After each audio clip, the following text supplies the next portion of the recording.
জীবনের সাথে সামঞ্জস্য থাকবে এই বিষয় নিয়ে উনি কাজ করে গেছেন। এবং উনি সবকিছু যে ফলপ্রসূ হয়েছেন তাও না, ওনার অনেক অসমাপ্ত কাজ উনি রেখে গেছেন। আমি দুই একটা উদাহরণ একটু সামনে তুলে ধরতে চাই। ওনার সবচেয়ে বড় কাজ অবশ্যই আইন পরিবর্তনের ক্ষেত্রে হচ্ছে ওনার মুক্তিযুদ্ধের অবদান।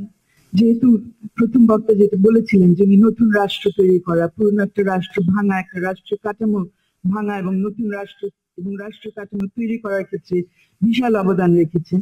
তারপর অফকোর্স আমাদের স্বাস্থ্য নীতি এসছে এবং স্বাস্থ্য নীতি পর্যায়ে থেকে যায়নি, পরবর্তীতে বিভিন্ন আইনও হয়েছে এটা কার্যকরী করার জন্য।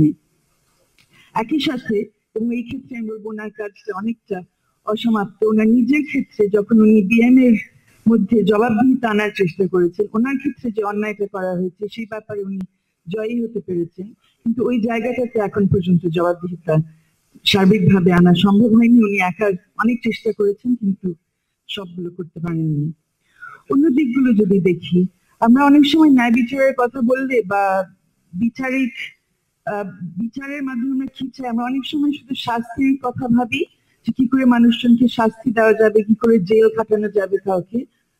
উনি পাশাপাশি সবসময় মনে রেখেছেন যে যখন একজন কোনো অপরাধের শিকার হচ্ছে, কোনো নির্যাতনের শিকার হচ্ছে, তাকে আবার পূর্ণ করার জন্য কি করা যেতে পারে, সে চিকিৎসার মাধ্যমে, ক্ষতিপূরণের মাধ্যমে অন্যান্য কি কি ধরনের উদ্যোগ নেওয়া যেতে পারে, নেওয়া প্রয়োজন, যেগুলোর মাধ্যমে সেই মানুষকে আবার যতটুকু সম্ভব পূর্ণ করা সম্ভব।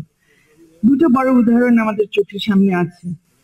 একটা হলো এটাও ৭১-এর সাথে এবং মুক্তিযুদ্ধের সাথে সম্পৃক্ত, বীরাঙ্গনাদের ব্যাপারে যে বিশেষ উদ্যোগ ওনারা গণস্বাস্থ্য থেকে নিয়েছিলেন এবং নারী পক্ষ সেটা দিয়ে রেখেছে বিভিন্ন ভাবে। সেটারও কিন্তু সে পেছনে সেই একই মানসিকতা যে শুধু শাস্তি নিয়ে কথা বললে হবে না, একটা যুদ্ধের পরে, যে কোনো সংঘাতের পরে, যে কোনো অপরাধের পরে যে ক্ষতি একটা মানুষের জীবনে তৈরি হয়, যে ক্ষতি সমাজের ভেতরে তৈরি হয় এবং যে ভুল চেতনা, ভুল ধারণা অনেকের মধ্যে অনেকে উপলব্ধি করে যে যিনি অপরাধের শিকার, তিনি যে কোনো ভাবে হোক সেই অপরাধের জন্য দায়ী, এই ধারণাগুলো উল্টানোর জন্য এবং বীরাঙ্গনাদের জীবনে একটা পরিবর্তন আনার জন্য উনি কাজ করে গিয়েছিলেন। একজন ব্যক্তির কথা সবসময় জাফরুল্লাহ ভাইয়ের নামের সাথে আমার মনে থাকবে, আমাদের সেই ছোট্ট লিমন, আমাদের ছোট্ট ভাই এবং এখন আমাদের আইনজীবী সহযোদ্ধা লিমন। অনেকের মনে, সবারই আশা করি মনে থাকবে তার কথা। র্যাবের গুলিতে সে আহত হয়, পঙ্গু হয়ে যায়। অনেক দিন ধরে তার প্রতি যে নির্যাতন করা হয়েছে এবং রাষ্ট্রীয় পর্যায়ে যে নির্যাতন করা হয়েছে এটা স্বীকারই করে নাই রাষ্ট্র, এখন পর্যন্ত পুরোপুরি ভাবে করে নাই। কিন্তু এটা নিয়ে আমরা অনেকে বিভিন্ন সংগঠন থেকে সোচ্চার হয়েছি, কথা বলেছি, মিডিয়া অনেক কথা বলেছে, লিমনের পুরো ঘটনা জাতির সামনে তুলে ধরেছে।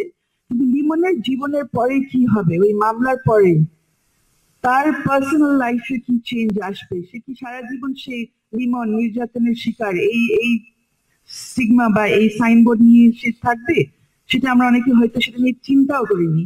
জাফরুল্লাহ ভাই অফকোর্স চিন্তা করেছিলেন এবং